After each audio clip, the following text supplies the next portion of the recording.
नमस्कार, स्वागत है आपका आपके अपने YouTube चैनल वीके एस्ट्रोलॉजी में।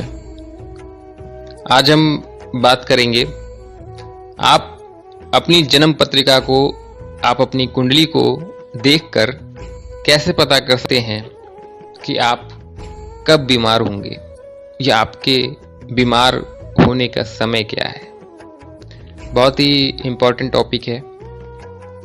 वीडियो को पूरा ज़रूर सुने और अगर आप पहली बार हमारे चैनल पर आए हैं तो चैनल को सब्सक्राइब कर लें, वीडियो को लाइक कर दें और इसे शेयर कर दें जिससे और भी लोगों तक यह जानकारी पहुंच सके। एक बहुत ही उक्ति है जो बहुत ही प्रसिद्ध है, आप लोगों ने सुना होगा, पहला सुख निरोगी काया, अर्थात स्वस्थ रहना, निरोगी रहना पहला सुख माना गया है। लेकिन जन्म पत्रिका में ऐसी ग्रह स्थिति का निर्माण हो जाता है कि जातक कहीं ना कहीं रोग से ग्रसित रहता है, कहीं ना कहीं वह बीमार रहता है। ऐसा क्यों होता है? अगर हम बात करेंगे कुंडली की, तो कुंडली में आपका छठा भाव आपका रोग भाव है। छठे भाव से हम रोग का विश्लेषण करते हैं। यदि छठे भाव पर शुभ ग्रह का प्रभाव होगा और छठे भाव के स्वामी कुंडली में किसी शुभ भाव में अगर विराजमान हैं, तो ऐसी अवस्था में जातक अधिकांश रोग से ग्रसित रहता है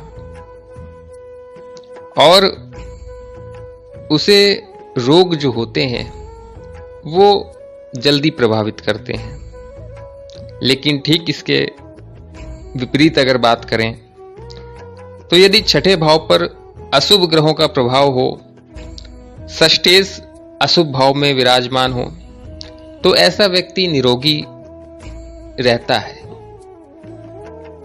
लेकिन यह मात्र एक आकलन है।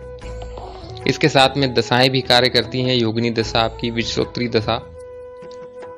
अब दशा के माध्यम से आप जान सकते हैं कि वह समय आपके जीवन में कब आएगा। सिर्फ ग्रह स्थिति देख लेने से पर्याप्त नहीं है। आपकी कौन सी विंशोत्तरी की दशा चल रही है, कौन सी योगिनी की दशा चल रही है, इसकी भूमिका अधिक रहती है। जैसे एग्जाम्पल में अगर हम समझें, जब किसी जातक पर छठे भाव की स्वामी की महादशा हो, वह अंतरदशा हो, किसी अशुभ ग्रह का प्रत्यंतर चल रहा हो, मार्केश का चल रहा हो, तो ऐसी अवधि में जातक को रोग होने की ज्यादा संभावना रहती है। अब आपको यह पता चल गया कि आप कब बीमार होंगे, आपने अपनी कुंडली का एनालिसिस कर लिया। अब बात आती है कि आप किस बीमारी से ग्रसित होंगे। इस बात की भी जानकारी आप अपनी कुंडली के माध्यम से प्राप्त कर सकते हैं। कहा गया है, ज्योतिष वेदा नाम चक्षु। ज्योतिष बहुत गहराई का विषय है। आप ज्योतिष के माध्यम से सारा कुछ पता कर सकते हैं। आपको बीमार होने का समय पता चल गया। अब आप इसी की सहायता से, अपनी कुंडली की सहायता से यह भी जान सकते हैं कि आप किस बीमारी से ग्रसित होने वाले हैं। यदि हम बात करें कुंडली में छठे भाव की, यदि कुंडली के छठे भाव के स्वामी और कुंडली के चतुर्थ भाव के स्वामी के बीच में किसी भी प्रकार का संबंध हो, चाहे वह दृष्टि संबंध हो, चाहे वह युति संबंध हो, या वह आपका स्थान परिवर्तन का संबंध हो, ऐसी स्थिति में व्यक्ति को हृदय से संबंधित रोग होने की संभावना रहती है। इसी प्रकार अन्य भाव भी हैं, जैसे आपका पंचम भाव, सप्तम भाव। यदि इन भावों के द्वारा छठे भाव या छठे भाव के स्वामी की भी युति या किसी भी प्रकार से संबंध होता है तो आपको रोग की प्रकृति, उसका उपाय, उसका उपचार जानने में काफी हद तक सहायता मिलती है। इसलिए आप जब कभी भी बीमारियों से ग्रसित हों तो आप डॉक्टर परामर्श लें, डॉक्टर का ट्रीटमेंट लें, लेकिन एक बार अपनी जन्म पत्रिका किसी विद्वान के द्वारा जरूर उसका अध्ययन करवा लें। अगर बात करें हम ग्रहों की कि कौन सा ग्रह आपको कौन सी बीमारी के लिए जाना गया है ज्योतिष में, तो यदि हम सूर्य की बात करें तो सूर्य में आप देखेंगे, सूर्य में आपका नेत्र व आपका सर यानी हेड, नेत्र व हेड से संबंधित रोग आपके सूर्य के अंतर्गत आते हैं।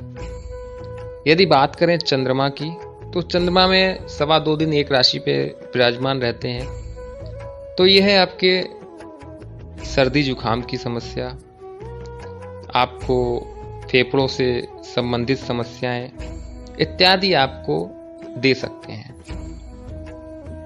इसी प्रकार बात करें मंगल की तो आपका हाई बीपी का हो गया, आपका रक्त से संबंधित हो गया, आपकी बॉडी में हीमोग्लोबिन से संबंधित हो गया, ये सारा कुछ आपका मंगल के अंतर्गत आता है। बुध की बात करें, बुध आपकी स्किन है, आपके त्वचा संबंधित, आपके बुध के अंतर्गत। इसी प्रकार बात करें गुरु की तो गुरु में आपका यकृत अर्थात लीवर, पेट से संबंधित रोग होने की संभावना रहती है। शुक्र है तो आपका यूरिन से रिलेटेड हो गया या फिर सेक्सुअल डिजीज होगी आपके शुक्र के अंतर्गत। इसी प्रकार यदि शनि की बात की जाए तो शनि में आपका बोन्स, हड्डियां, डिप्रेशन या कोई ऐसी बीमारी जो क्रॉनिक हो वो आपके शनि के अंतर्गत आती है। राहु में डिप्रेशन की शिकायत हो जाती है, मति भ्रम हो जाती है और जो एक्सीडेंट वगैरह होते हैं वो भी मैक्सिमम आपके राहु के अंतर्गत देखे गए हैं। केतु है अगर आपका तो ये आपको दांत की समस्याएं दे सकते हैं या डेंटल प्रॉब्लम आपकी होगी या आपको पाइल्स की प्रॉब्लम हो सकती है या कोई ऐसी बीमारी जो आपको नहीं है या है, वह एक चुनौती बन जाती है डॉक्टर को डायग्नोस करने में, तो यह भी आपके केतु के अंतर्गत आता है। यदि आपको ये जानकारी अच्छी लगी हो तो वीडियो को लाइक कर दीजिएगा, चैनल को सब्सक्राइब कर लीजिएगा और वीडियो को शेयर करना मत भूलिएगा। Thank you so much.